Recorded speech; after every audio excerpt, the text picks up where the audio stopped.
Gente, entrei aqui no PK pra dizer que meu pet tá pronto.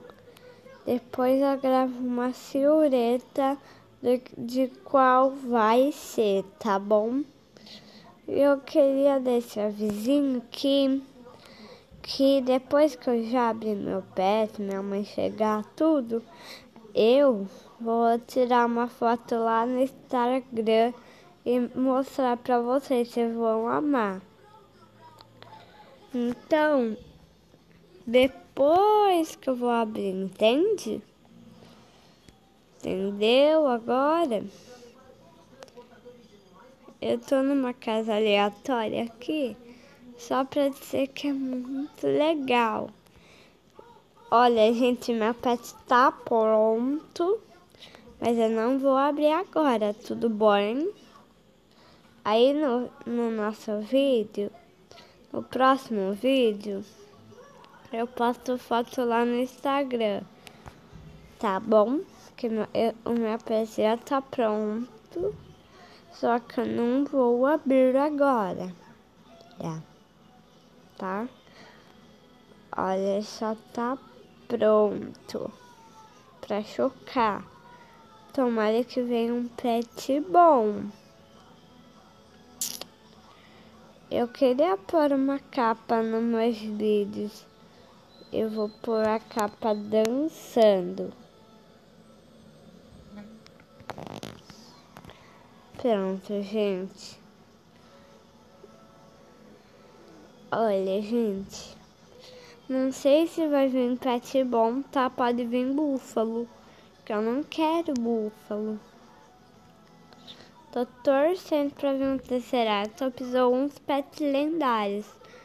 Porque eu não tenho pet lendário nessa conta. E nem da doutora espanhol. O sério, gente. Você consegue tão rápido. Né?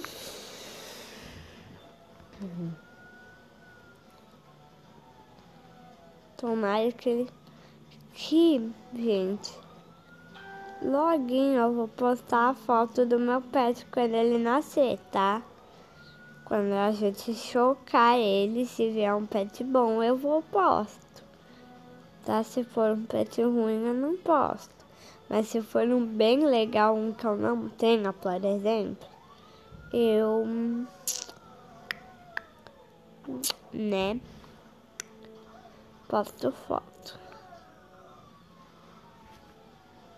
Deixa eu ver aqui, tá escrito PSK.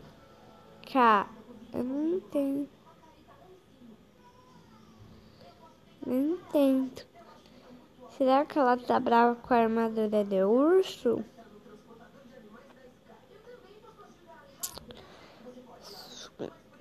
Gente, tudo bom? Tudo bom?